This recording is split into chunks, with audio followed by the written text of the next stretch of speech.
All right, just to kick us off, thank you so much for being here. I'm Justin Abrams. That guy there is Mike Rispoli. We run the Long Island Technologists Meetup. So thanks for the familiar faces. I wish we could fill this room even more than it already is. Tell your friends and family. Just a reminder, if you guys are looking for side projects or something to do, longislandtechnologistsmeetup.com is like a public repo, and you guys can commit code to it. So if you want to try a different project, looking for something on the side, we can certainly put some time into that one. But for tonight, I'm psyched for your presentation for tonight. I don't even know how we met some time ago. Probably an introduction, maybe from Carolina Luna. I think so, yeah, from Carolina. Another OG of this group. So thank you, Carolina. Yeah, for sure. And I'm excited to hear what you got to say. Introduce yourself and your topic. Thank you. Well, hi, everybody. My name is Rosanna Santiago. I've been in marketing and advertising for about 15 years now. I actually went to school to be an accountant. Got an accounting degree, then wanted to be a CPA and was like, this is boring, and fell in love with just like the number side of like marketing and performance marketing and things like that. So today we're going to be talking about building a brand when you'd rather be doing literally anything else. I was going to say writing code, but I realized that not everybody here may know how to write code. But I mean, we all use MySpace, so I feel like we kind of have all used code, probably, right? Show of hands, MySpace? MySpace? No. Right? No? Oh. H the room. All right, well, I definitely loved MySpace and coding that. I've coded some emails, like HTML, lightly, and like SendGrid, so I feel like I'm kind of part of the group, yeah? Right? Yeah. I'm part of the group. Yeah. I don't even know that. So how many people here, I guess, have like a LinkedIn page by a raise of hands? Okay. How many of you guys actually utilize it? When I mean that, I mean like are on it, like active, like talk to people, stuff like that. Yeah? Half and half maybe? One post. One post. Okay. So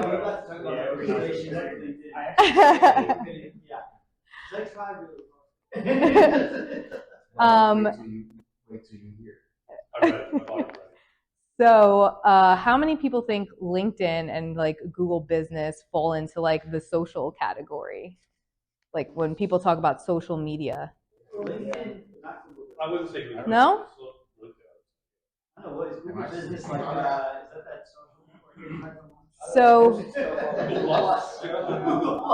yeah, so let's talk about Google Business real quick. How many of us have businesses? So I know cause of a kind, obviously. Okay, so a few of us definitely have businesses. All right, so before we break into this, we're going to just talk about this side note real quick because Google Business is totally slept on. I feel like this is like a major hack secret right now that I'm going to give out, but that's fine because I am not a gatekeeper. I also sound like an Instagram influencer right now, but that's fine. All right, so Google Business. Did you know you could actually post to it? Like actually put posts to it, like a post? No, this is like, I'm thinking like a mind blown. Google Plus. Yeah, so like when you Google a business, so like if we Google right now, I wish I had a computer, cause of a kind, right? What are we gonna see? We're gonna see like that little listing, right? We're gonna see like a picture that like the owner's supposed to put up there, like the store hours and stuff like that. But then there's also another little section there that is for posts and events and like promotions. And so usually what I tell my clients is whatever you're going to be posting in other places, like also post on Google Business because it's technically free SEO. It's going to capture all of that data, and Google really loves this because not a lot of people actually use this.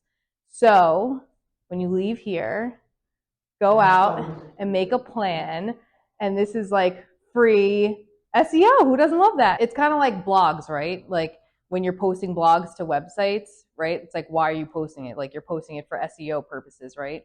And like Google likes to see that consistency, right? So like if you just go and flood it with like 20 blogs all at once and then you just go cold turkey, like we know Google doesn't really like that, right? But how do we really know that? It's like whoever they is, they said that. So same kind of thing. I can imagine that there's some benefit, of course, to having your stuff on the front page of Google, right? Oh, yeah. It's things that you've curated that you're like, this is Yeah. my stuff as opposed to Yeah. this is stuff that you found. Yeah. So like, for example, if I went to Flux Coffee again, as soon as I pull it up on the website, I'll be able to see all of their posts. I'm right there and I can make that decision. If I'm going to hit directions, I can see all their stuff right there without having to get out of that page, go find them on Instagram, and then go scour their stuff. Like, it's right there. So I can make that decision a little bit quicker.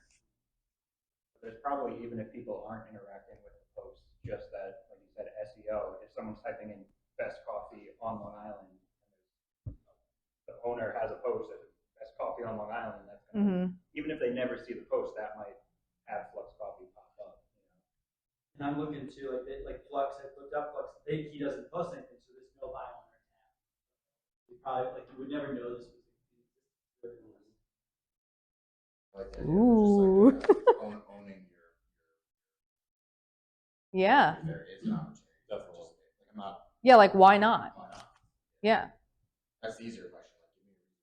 Yeah, why not? Like literally on all these other apps. So like I use an app called OneUp app to post all my stuff. So literally I just post on, I just click, well, I don't do it, someone else does it, but Instagram, Facebook, LinkedIn, Google My Business. So like, why not? Just click the button and it'll all just go all at once. Like you're taking the time writing the captions out anyway. So like, it's just gonna go there. What about your tagging and linking and hashtagging? Like if you're using one of these, like the schedule. It does allow you to modify each one if you want. So like it'll pop out. Do you guys use any kind of scheduling apps? We do fully manual. Wow. We played with them. I've played with them before, but a lot of them have a limitation in how I can tag people or include a link or how I have to change the content. Before Twitter had an extended version, I was always truncating everything. So it was harder to just manage those platforms, and it has a cost. It's very hard to stay ahead. To like, you have to. It's helpful if you're really scheduled ahead, which I think you did. I did for a long time. And then like you just start to get really tired of like trying to keep 30 days of content always like on. It's also like we're very much still playing, as every business should, with what platforms actually are going to convert for us. Right. The things that convert for me as my personal brand are not necessarily the things that drive business for Cause of a Kind. So there's just separate strategies to do there for a business. Right. To cover the business surface area is just a great. Yeah.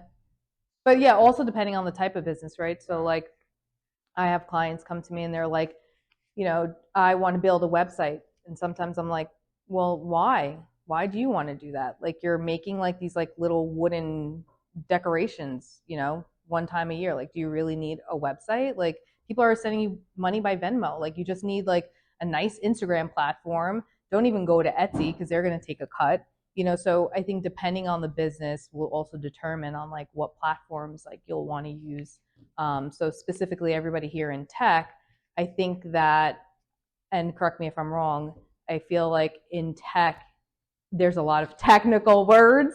So you want to be really relatable. And so I think it's even more so important when you're building a brand or your personal brand to be able to connect with people in a way that they understand and explaining what that problem is. And I think that Cause of a Kind actually has done a really good job updating their website and being very upfront with here's what the problem is and like all of your messaging also, you know, what the problem is and how we're going to solve it. No nonsense, like no fluff approach. And I really enjoy that. So I think that that's a huge thing whenever you're thinking about your own personal brand.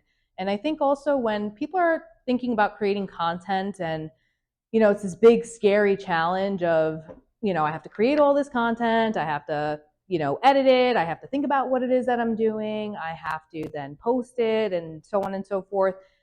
You know, consistency is key and not having to have everything overproduced. We're starting to get into a lane where everything is starting to look overproduced, right? So like, so many people are using all of these, you know, tools, right? So like we talked about Riverside, we talked about Descript, there's Opus Clips. Everything is starting to kind of look the same, where now all you really need is a phone, a little microphone, and one of these programs, and then you have nice captions over it, and as long as like your lighting is good, like it looks great.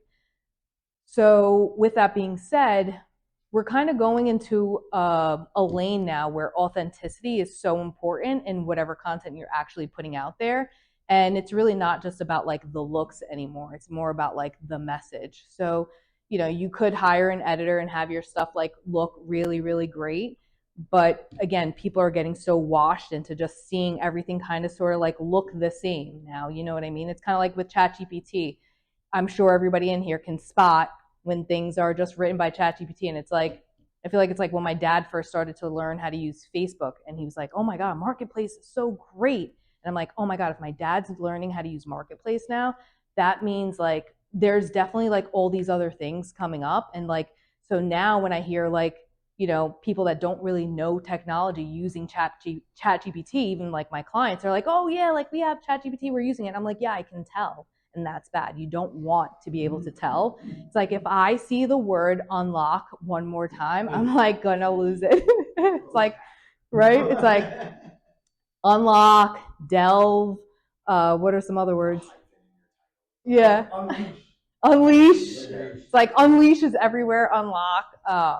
Yeah, so it's like, you know, and people don't really realize that there's so much more that goes into like training ChatGPT and things like that. And you know, there's other programs like the SaaS systems like Go High Level. I don't know if everybody's familiar with Go High Level in here.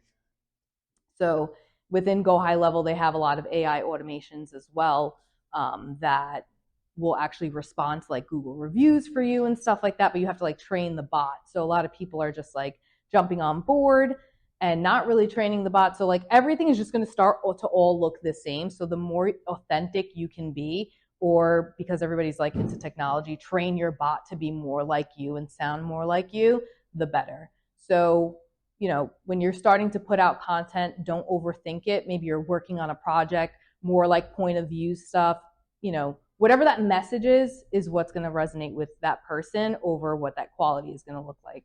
So that goes for content. How many people in here actually have like a personal brand that they're actually building?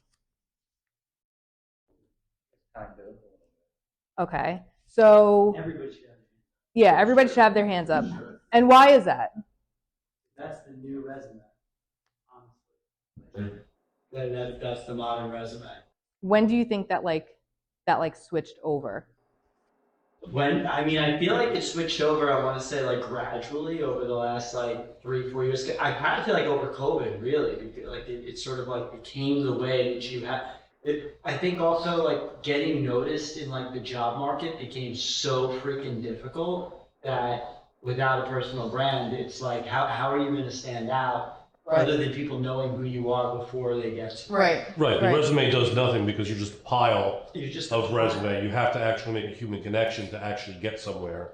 And that human connection only comes from a personality that hopefully they've either seen before or they already know of. We got really lazy. I feel like the monster.com approach to like job hunting was like just became mega popular. And now we're going back the other way, which is like when I was a kid, you went into the place, and you said, "There's the manager here. Here's your resume. Here's my," and you tried to meet the person. I actually remember working at a startup in the city where someone did that. She found her way into the Stack Overflow office, showed up, handed her resume, and everyone thought it was crazy that somebody actually physically came and handed their resume to the owner of a startup that was renting space in Stack Overflow. Just found. And she got hired with zero experience. She was amazing. Wow. She was amazing, by the way, like excellent CSM, but had zero experience whatsoever. Mm-hmm. But because she did that, they said, well, we'll take a shot on this person. I tried to do that at Twitch, didn't let me in. May not work every time. 50% of the time, it works every time. You know, and speaking of that, you know, with resumes and things like that, because AI is like becoming so popular and how like all of these jobs, these companies are actually using AI to like just scour through keywords. Like I feel like in the beginning it was cool because people were just learning how to use ChatGPT and like dropping all the keywords and buzzwords and everything in there. And now it's like you have people that are applying for jobs, you know, generating a resume unique to each job that they're applying to, but then, you know, the job is actually having a system that's scanning everything, and like we're losing that whole human connection, you know? So that's why it's so important when you're, you know, on LinkedIn that you're actually being social. So we talked about LinkedIn being a social platform. All of these platforms are social, even Google, right? So when somebody's writing a review, they're actually looking to see like how responsive are you being. So like even with Facebook and Instagram, if you put out this post and you're getting likes and comments and you're not responding right away, it just kind of flutters away. Like you have to have your finger on the trigger, otherwise you might as well not even post, really. So yeah, any questions on like that side of things with content and LinkedIn stuff? The next question of that is the type of content and like what's an easy point of entry and like what's advanced mode look like and where to start. That's a great question. So when you're building your own brand, right, I think it depends on what it is that you're doing. So I think personal brand, number one, everybody needs a LinkedIn, right? And we want a pretty picture, right? A nice headshot. And there's plenty of like even AI tools that you can use to make like a really good looking headshot, just by feeding it some images that I feel you can't really tell unless it's yourself and you're like, oh, that looks a little off, Has anybody used any AI tools for headshots in here? You got it, Chris? Yeah, I use the PixArt. Okay. App on my phone that I use for it's like Photoshop light kind of, but that like AI. When you just put a bunch of pictures in and make it look professional.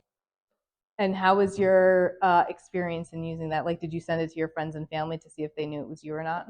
Yeah, I didn't send it to my friends and family, but I had some people that I know like paid me to do it for them because they saw how I did it and they're like, oh, I want like this person.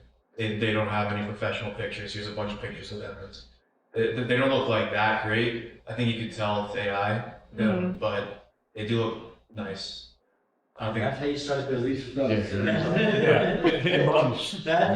enough to cut it, right? All right, so we want a pretty LinkedIn picture. I've actually used it for headshots. I can't remember the name of the app that I use, but it's really, really disgustingly crazy. Like I sent it to my mom, to my dad, to a few friends, and they were like, oh, I don't remember you having your hair colored like that. And I was like, no, these are older pictures like that I took whenever. And they were like, oh yeah, they look so good or whatever. And I was like, Ma, that's not even me.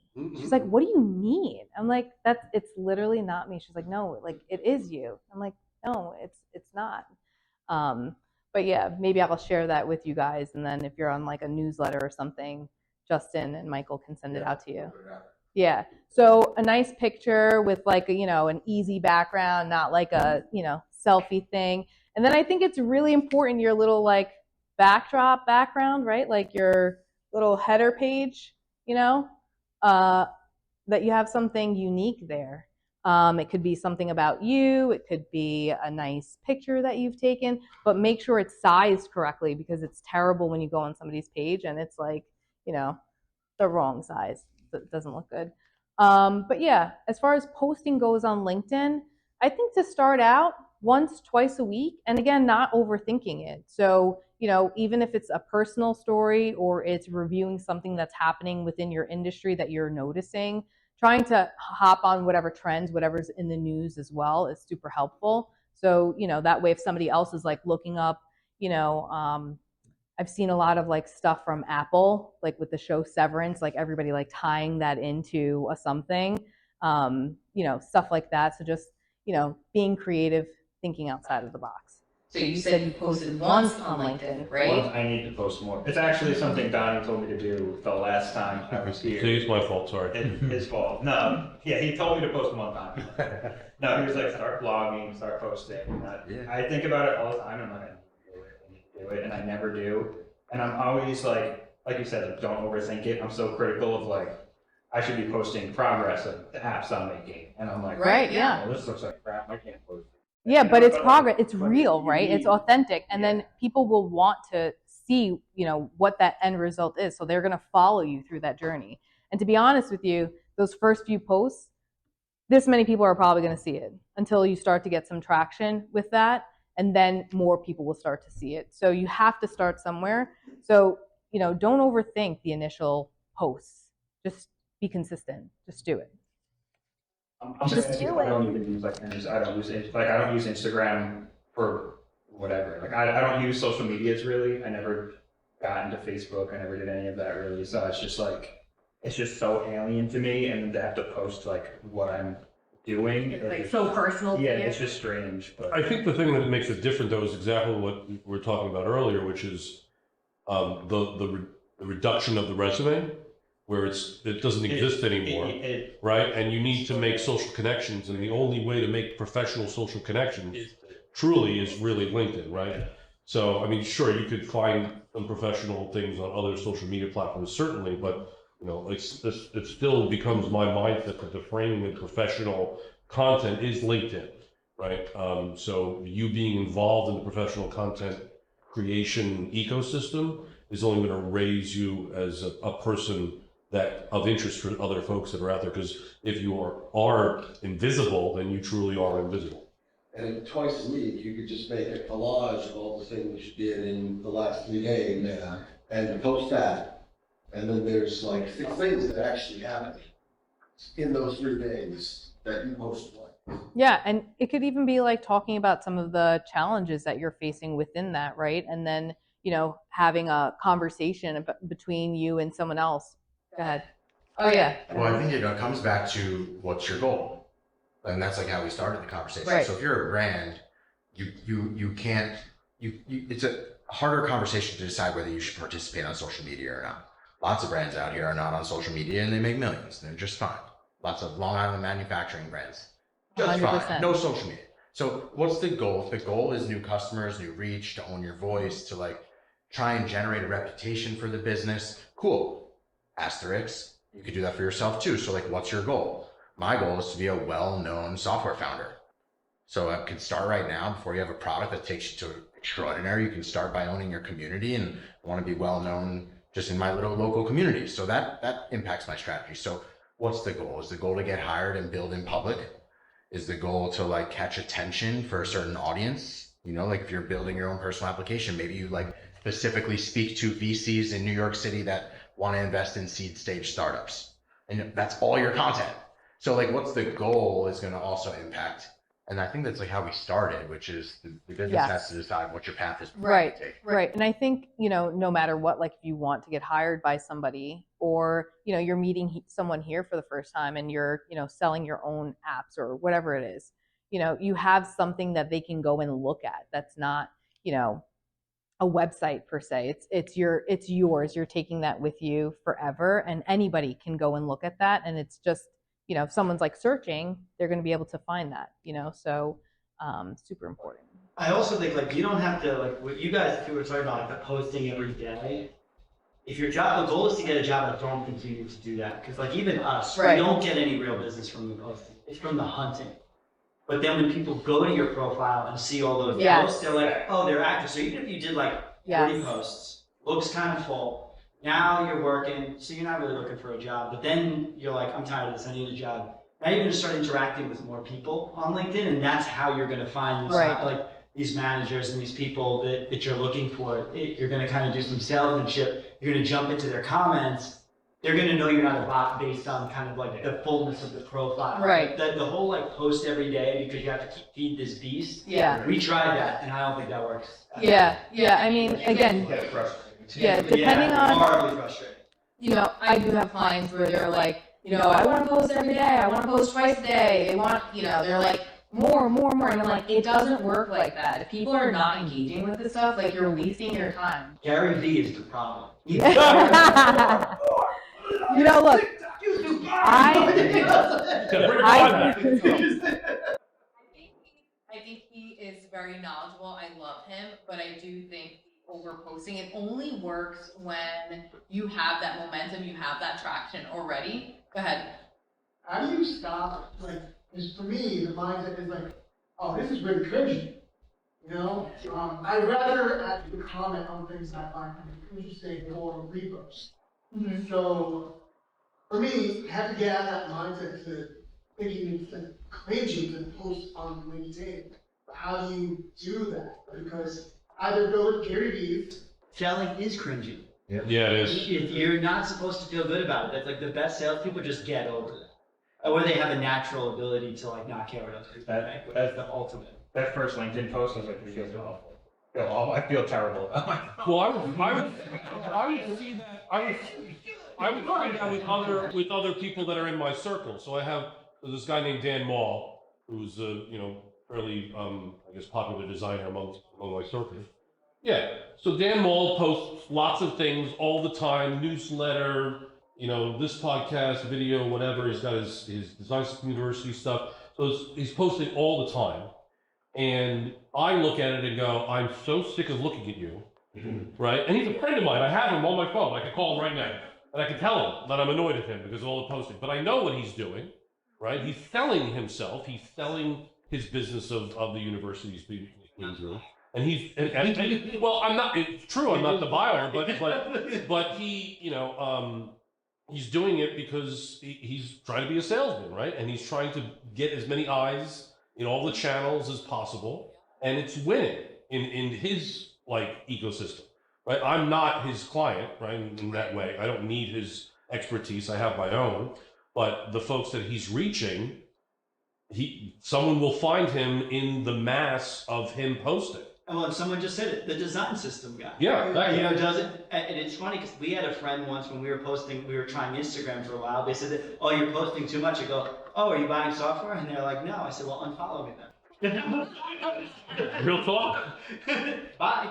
Yeah, I got friends of mine that are on LinkedIn from years ago that I met through earlier jobs that I would have had otherwise bullshit.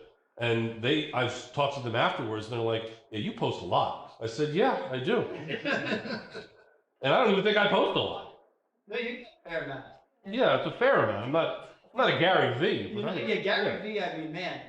I feel like I've been watching his content on repeat. Exactly. Another lesson is most of his takes are not all that original. Like after you've been following him for a few years, you've heard everything Gary V has to say. Right, but that's really important, right? He's repurposing whatever message that is, right, over and over and over again. So you guys are looking to solve people's problems, right? People that have a lot of backlog. I could probably, if I thought about it, I could probably think of the few, messages that you guys are, hammering into people. Bullshit. Yeah, it's over and over and over again in 10 different ways. So it's working, right? And for anybody on the paid ad side, frequency is key, right? So how many times does a person need to hear a message before they take an action to, look a little bit further or actually convert or think, how are they going through that funnel, right? So for each type of industry, there was a skincare makeup brand that I worked for. Their frequency key number with paid ads was an 8. So a person needed 8 times to see this ad with everything else, the Google ads, the whole 9, but specifically on Meta, they needed to see it about 8 times before they converted. Is that worth it for the brand? Depends on the brand, right? So knowing that frequency is key and knowing that every time you make a post, not all of your followers are actually going to see it, whether that's Instagram or Facebook. That's why Gary talks about that posting over and over again, because if that person isn't engaging the first time, they may not always see it. Same thing with Instagram. So Instagram feed and Instagram stories. People are like, oh, you post on Instagram, always post your stories. Some people are like, no, never do that. That's stupid, whatever. But it's not stupid because not everybody that's seeing your stories is going to see your in-feed posts unless they're interacting the same way with both of those things. So same thing with LinkedIn, right? So if I start interacting with you and I am continuously interacting, I'm going to see your stuff a lot more over and over and over again. Or if I have similar interests, right? So I had a brand reach out to me. They were looking for social media, and the guy didn't even know how he found me. A post popped up or something, or he searched social media something or other. Because I was like, how'd you find me? And he was like, oh, on LinkedIn. And I was like, oh, that's great. What I'm doing is working, right? He found me somehow on LinkedIn. We're not connected. We don't really have any mutual connections or anything like that. So that worked, right? That's the holy grail. Yeah. And why did he connect with me? If I bet anything on it, if I didn't have my workshop videos or anything on there that looked good or whatever, right? People don't know. I could be a nobody, right? I could be a brand new person, but if I have, like you said, people walk by, they see cameras, they see this little mic here, they don't know what the hell is going on. It's all about that perception, right? Of how people are perceiving you. So you want to make sure you look like an authority in your space, by whatever it is that you're talking about other apps and how they're being built out, or what other people are doing in the industry, jumping on those trends and things like that. It all goes back to what he said, which is selling is cringe. Yeah. But if you build it, they will come. Right. Someone who's posting about what they're working on, someone authentic is going to see that and saying, they're not selling to me. They're passionate about what they're doing. Right. And that's what people like to see. Right. That actually, No, go ahead. that surprised me too, because you mentioned Twitch before. I used to stream on Twitch, I play games, and not to many people, but people would come in. And I got really busy with work and school, and I kind of stopped. And I was like, I need to work on my app. I don't feel like it right now. I was like, I'm just gonna go on Twitch, and then I'm on the internet, and I have to work on it. And like, people can see me on the internet, but like, no one's gonna come in. I haven't streamed in years. All these strangers are just coming in like, what are you working on? Tell me about this. And it's like, you feel like selling is cringe, but then people see it and they're like, I want to know what this is. Right. So. Because at that point, you're not selling, you're building. Right. They're interested. You're solving some sort of problem within this app, right? Otherwise you wouldn't be building it. So in the same way with everybody else, it's building that authenticity, not really selling, but solving that problem, right? So you guys always sell a problem, selling that, the answer to the problem. Yeah. Yes. It's usually pain driven or benefit driven, right? And a lot of the time it is pain driven that works, right? So like, for example, dog training. I made the joke, I was going to talk about dog training, but do you guys have dogs in here? Okay. So do you remember back when your dog was a puppy, right? And was like eating everything, barking, going crazy. And you were like, oh my God, what did I do to myself? Why did I even do this, right? So dog training places, what do they lead with? The good ones lead with, hey, do you want to fix this problem? Are you tired of your dog barking and, chasing the mailman and whatever, so on and so forth? Like that's going to work over, oh, you can have this well-behaved dog and, look, it's walking so nicely on the leash, it's like, no, you don't want your dog to counter surf. You don't want your dog to do all these things. Like we can help you fix that. And everybody's like, okay, yeah, and then Google reviews. So we talked about Google.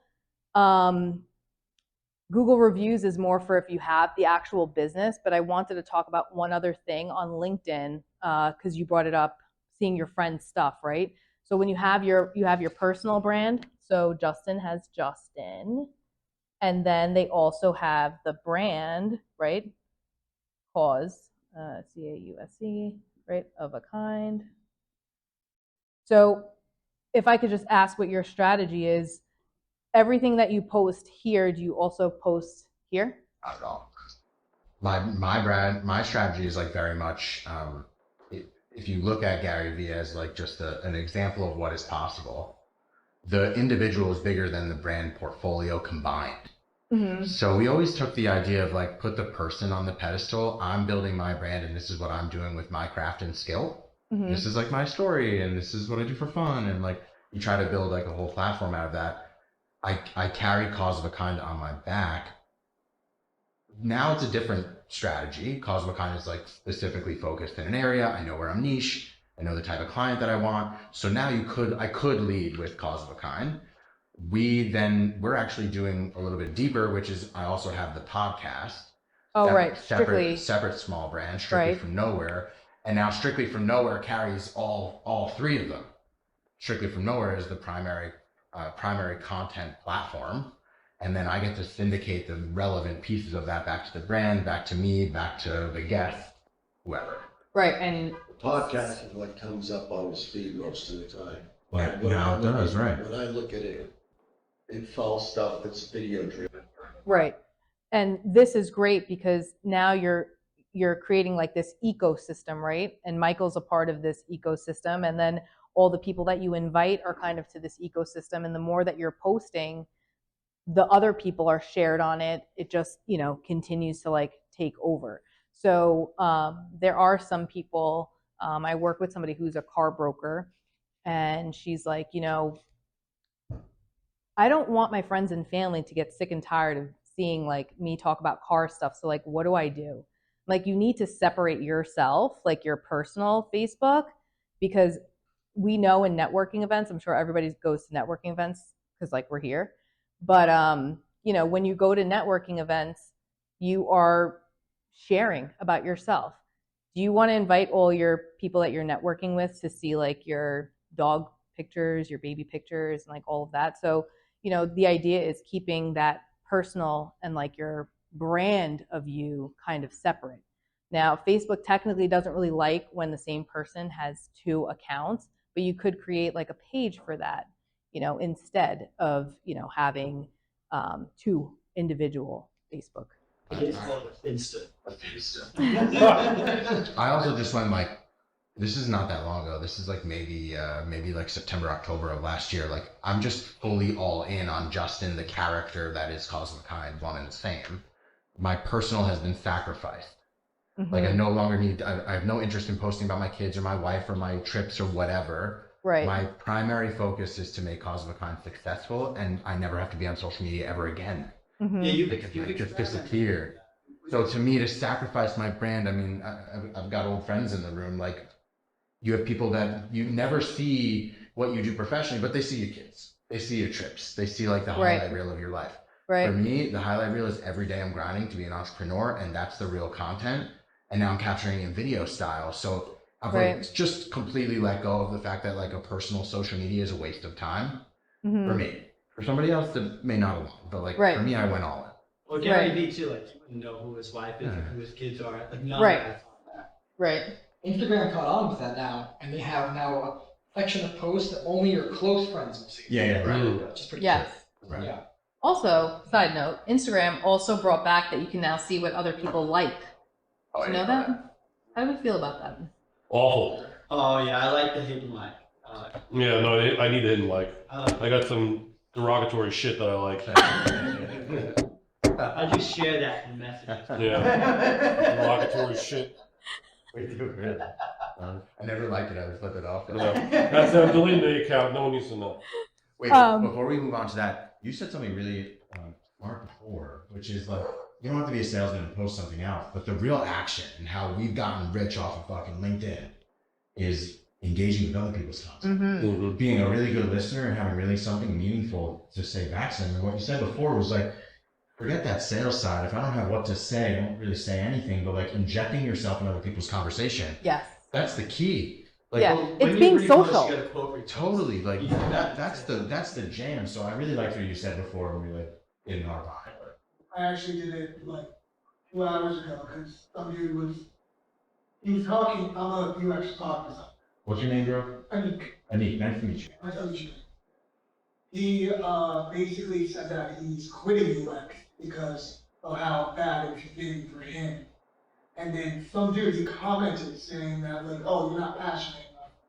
And that's why, you don't want, basically. And I'm like, bro, you can't say someone's reasoning is wrong because the dude said he wants to get into UX 10 years ago for money. That's a valid reason. I got into software for money. I'm just gonna tell you right now. I didn't start liking I don't like my job. money. If I could go to the farm tomorrow, I'd probably do it if I cared about it. That's a metaphor, right? Most of us work, period, for money. Like, let's not pretend like our gig is like our, you know what I mean? Like that's the reality of the situation. I always am interested in those posts. It's kind of, it's weird. Like, I'm like, you would really be doing this, like making probably, like, I don't know, like if passion's only a piece, right? Sometimes you just follow your opportunity and that's enough. You become passionate about the fact that people appreciate that you happen to be good at this. But like, otherwise everybody would try to be a musician. But like, at some point you gotta play music too. Well, I think the thing that's rough for me in particular is that I am lucky to be doing something that I really like doing. The problem is all the fucking people that are doing it all wrong around it. Right? That's the situation that I'm having. It's like, if it was all these people who were doing the right thing around me, I'd be great. But when I used to work for UPS, where I didn't give a shit what the people were doing around me, right? I don't have any opinions about what they're doing around me. I don't give a shit. I'm doing great, right? Because I'm not passionate about this job either. We're equally not fucking passionate. We're having a good time, all not being passionate. But now I'm in a circle being passionate around other fucking people who don't give a shit, and that's the thing that like bothers me the most in terms of the role now. But they charge less. Who charges less? People who are doing worse than you. Yes. Yeah. I don't even know if you need to be passionate. I always say it's just have a work ethic. let's like have a kind of standard Sure. that you want to adhere to. You don't necessarily need to love this, read the books, follow the podcast, but if you give a shit, you don't need passion to give a shit. All right, well, I want to hear what the end result was. Did you get into a fight? Yeah, that would be Yeah, what's the fight? He commented, oh, if you're only the money, why aren't you a millionaire? I haven't responded yet. Wait. bro. That's the nice thing, at least a little bit about me, is that I always have some spicy take. Like, people know that about me, that I have some spicy take. The next level. But if you're not a designer, you have no idea your take is spicy. That's right. You're like, that's celery, bro. Yeah, no, I don't know what that is. Yeah, it's fucking milk you got here. What is this shit? Design? See, I wish you'd be like this. That's exactly, I was just going to say that, like, all of that, like, raw feeling and, like, being yourself. But I think a lot of people are so worried about how others will perceive them, and, like, because it's going to live on the internet forever. And, you know, things could be taken out of context, but it's being authentically you, right? And, like, those things about, like, just engaging on comments, like, even if you just posted once a week on LinkedIn, but then, like, you jumped in comments and stuff like that, that is huge. The comment section on other people's posts is major, right? Like, you're going to be seen by all these other people, which is great. So even if you only post once a week, the comments, it's all about being social, right? It's called a social platform for people to be social, like this. You know, it's the same thing like I preach on Instagram. If you're going to post and you're not going to actually reach out and talk to people, not just responding to comments. I mean, like, going and viewing new profiles, right? Going and talking to new people, not just your followers. Like, you're doing it all wrong, you know? And back to what you were saying, there's this one group in particular, I'm not going to say it, but there's a group in particular on Facebook that teaches people how to be social media managers. And particularly on Long Island, they take this course online that this girl who's not been, whatever, they pay $300 for this stupid ass course. And then they go and poach all these businesses on Long Island to do their social media, right? And then you look at it and you're like, oh my God, this is terrible. I'm like, now you got a flood of all these social media managers doing social media for all these other companies, and they're doing it all wrong. And all these small businesses are losing money for garbage, and it drives me crazy. Well, one of the biggest build in public guys on X, people are finally pointing it out, and I don't know why it took them so long to point it out. He hasn't actually built any successful SaaS. He like built a template that helps you build SaaS, and then he built a course on how to code really fast. But everyone's like, and like it's all centered around this idea of build your own SaaS. And like, he hasn't successfully actually built any. So who's going to be the SaaS. person to call him out? But he's what? That's the pipeline. But he's making $100,000 a month selling this Next.js. That's why I feel cringy for being a But don't. You don't get. Go laugh all the way to the You can't knock a player. You can't knock a player. This guy's gotta show up. Well, the thing is, he knows that there's a contingent of people that have a dream of owning their own SaaS company. And he provides you a way to do that, Visually. You don't need to, he doesn't really have to have built the SaaS. He's just like, this is how you get there if you don't have much skill. I set up this template already for you. I have a coding course that teaches you. Yes, it's not going to teach you to become an engineer to pass the meta interview. This is for engineers that just want the dream of SaaS.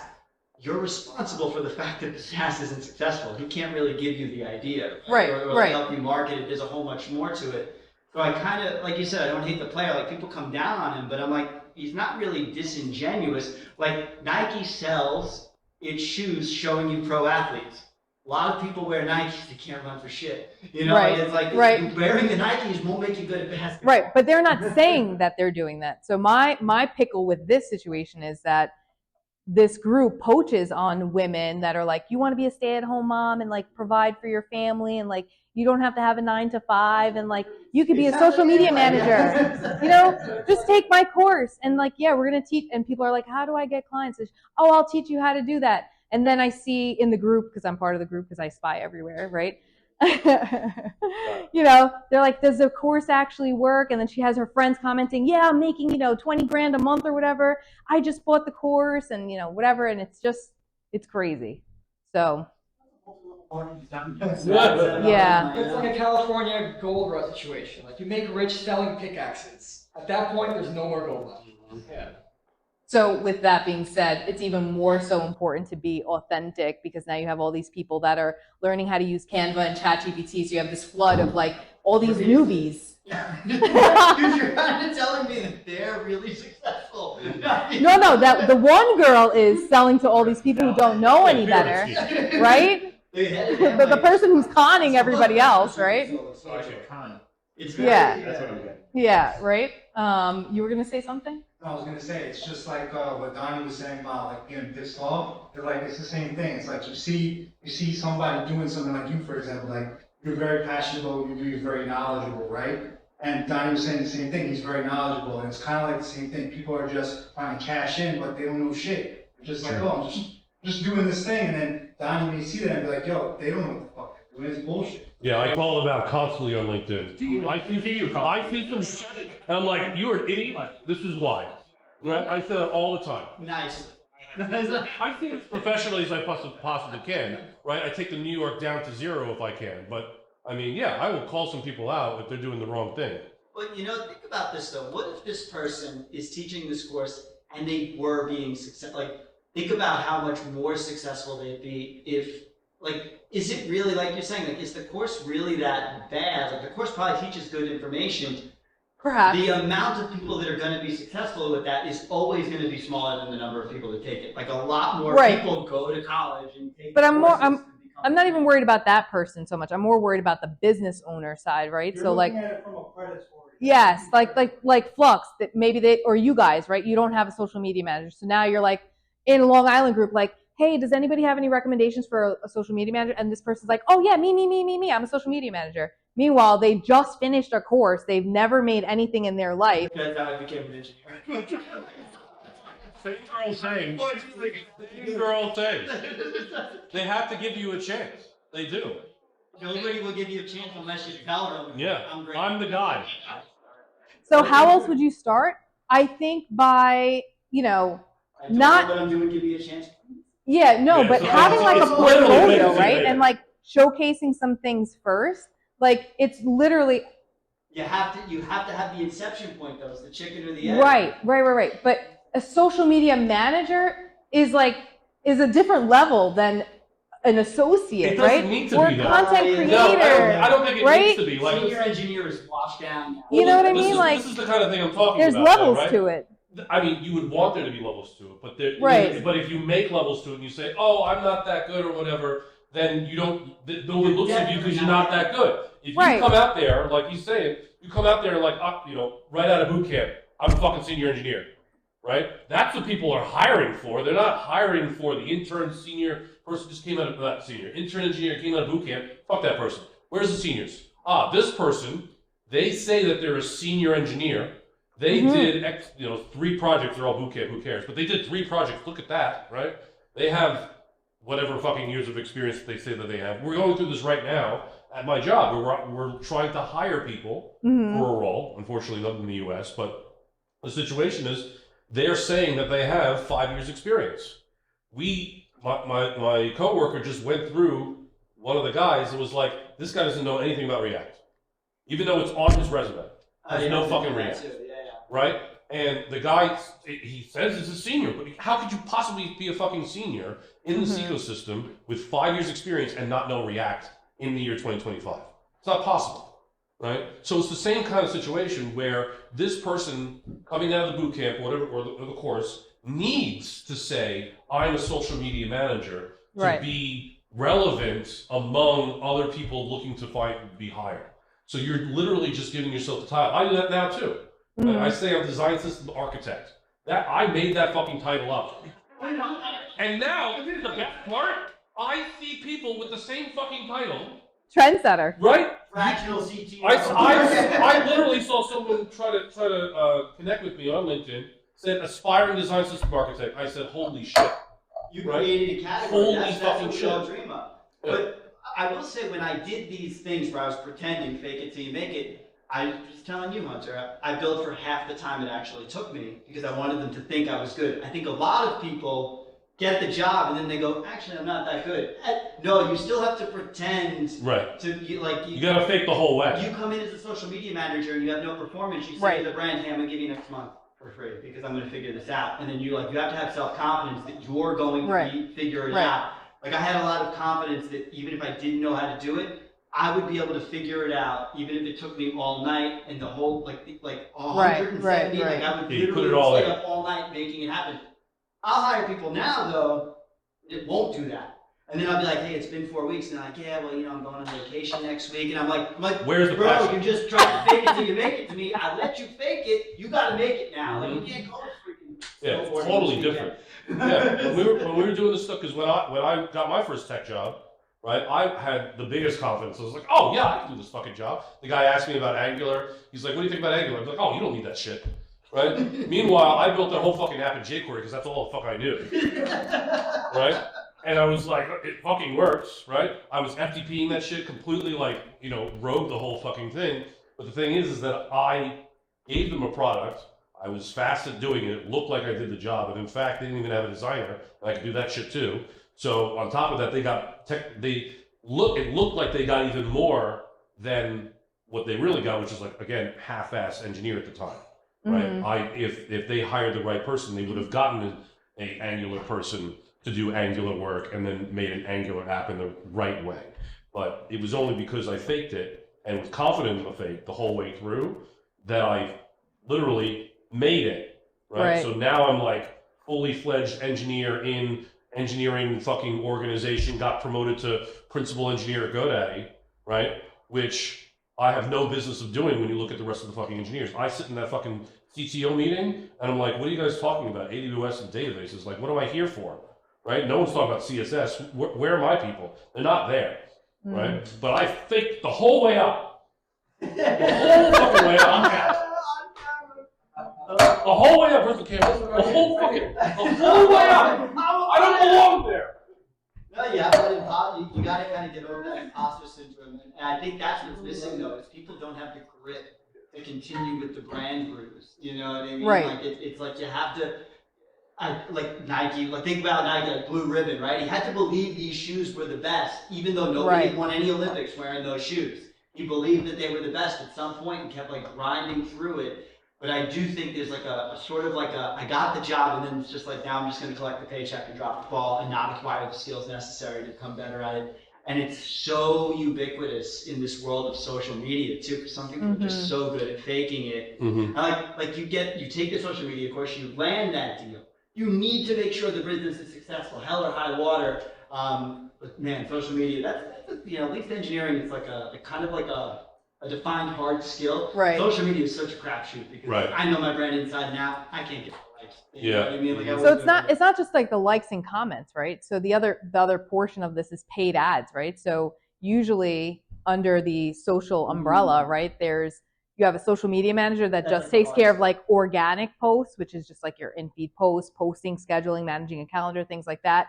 Not really touching the company's money and gambling with it and saying, oh, okay, I'm going to lower your cost per acquisition to right? Like in that sense, you can't take one course and be able to apply that right away to a small business. And for me, it's hard to then get a client that's been burned by somebody like that on Long Island that was like, well, I was just paying this amount for this person that had no idea what they were doing. You cost a lot more. And it's like, well, I do know what I'm doing. Look, I have all these years of experience. Look, this is what I've done with all these other companies and I've made them how much money, so that's kind of where. We get that with engineering. People, they hired some outsourced firm and they want me to do it cheap because they already spent all their money. Right, and that's not my fault. Yeah, exactly. Yeah, that's not my fault. You were burned before by, you hired all these junior people and you didn't get what you were looking for. I had this one client that I'm working with. They were working with somebody who was doing their Google ads, and they said that in the first year they didn't get any leads, and that the company said they needed another 6 months to continue working with them to help them get leads. And they paid it. They worked with this company for 18 months. I know.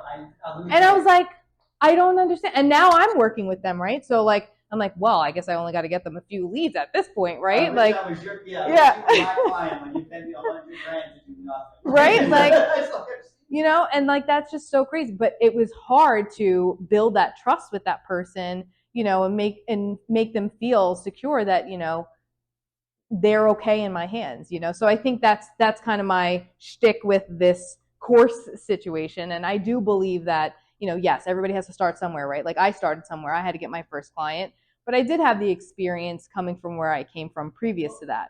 And you got to think like maybe there's like a safe way to do it. Right. Like, an ethical way. First month, we're going to only spend $100 because I don't know what I'm doing. I'm going to learn what I'm doing with those. Right. Because you do at some point, right? Like it's really hard because I think in this market too, it's really hard. I think we struggle with this is like, it's hard to hire entry level too. And it's like you don't have an assistant that you're teaching. So you know what you're doing. Yeah. Are you doing your part training the next generation? Right. I know I'm not.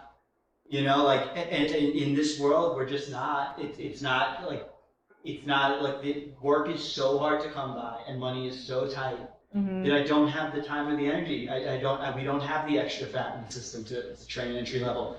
And so you have the people who are sort of like this person selling these $300 a month courses. That's the only way to make the economics work because the experienced people are not taking on apprentices.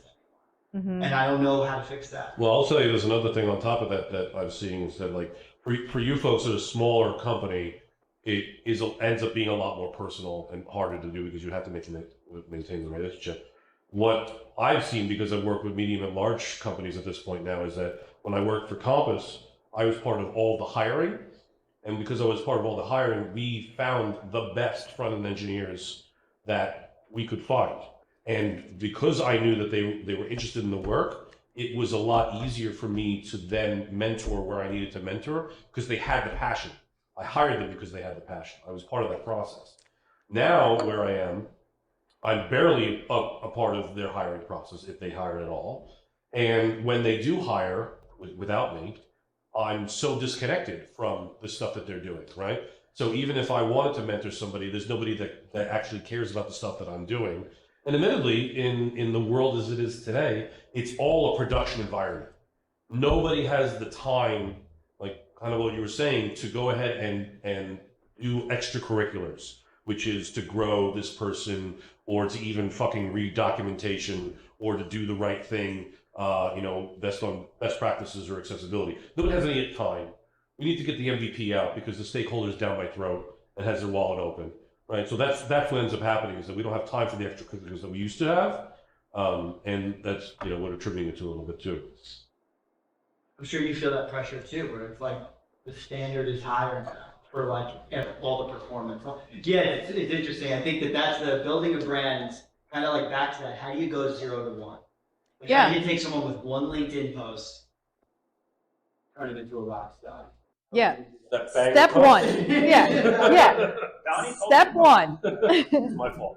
Step one is optimizing your profile, right? So pretty picture here, making sure all your bio and all of that is easily explained and it's like, not crazy long and no one can really understand it. You want to make it, to the point. And then blocking out time. I think a lot of people have a hard time with like the thought of creating all this content and it just seems so daunting. And I think I think Justin, you do CrossFit, right? It's kind of like doing a CrossFit workout where, if you look at the whole workout, you're like, oh my God, this is so crazy. I have to do all that. But when you're actually doing it and you're breaking it down piece by piece, thinking of it that way, like, okay, this week I'm going to dedicate 1 hour of my time, just 1 hour of my time to thinking of ideas, right? And then maybe next week, you're going to try to write some of those ideas out, like flush them out a little bit more, right? And then the following week, you're going to say, okay, maybe I have some video that I took of this project that I'm working on or whatever. And now you're going to kind of piece it together.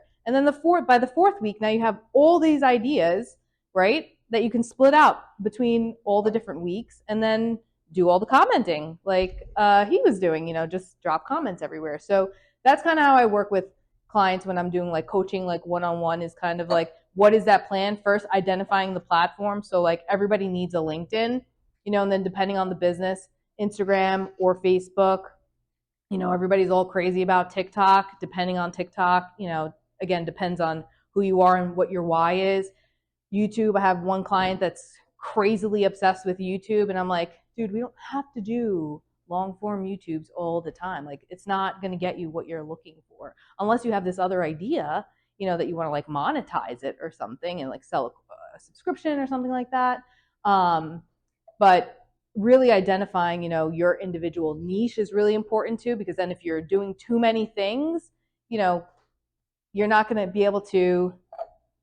Did I get a head nod? We recently accepted the niche. Okay, you have to be extra clear too. Like, I think we spent a lot of time doing, and I think a lot of people doing the brand thing, like for example, the Nike thing. You try and do the just do it, and you're like, yeah, but look at all these big brands. They're very vague. Like, yeah, because everyone knows Nike sells shoes already, right? Like, you have to be like mega clear. Yes. You're like an early stage, like. Right. I do this. Yeah, you need to be called the thing on its nose. You can't do any of that like fancy, like even though you may know all these other things, right? Like, you should really be known for that like one thing. And even for myself, it's really hard because through my career, I've learned so many things I've become like really an expert at, like email deliverability. It's like such a nerdy thing, and there's like so many rules and things that happen on the back end with email deliverability. And when I say that, sometimes businesses are like, oh, well, I see the open rate and click rate. And I'm like, no, it's beyond that. Like, actually, I started this, my last real 9-to-5 job, they brought me on,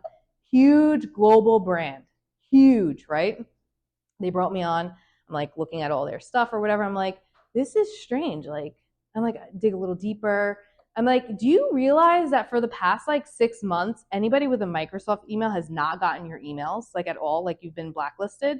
They were like, no way, really? How'd you know that?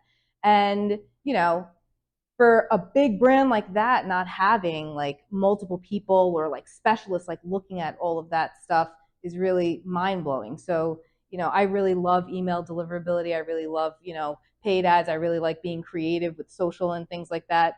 But I think in doing everything that I've done, I really enjoy teaching people. So, you know, the one-on-one coaching and consulting is really what I enjoy doing. And that's kind of what I've been trying to lead with instead of being like a full house agency, although I can do that and I do that. So finding what your niche is, picking what your platform is going to be really important, and then just being authentically yourself.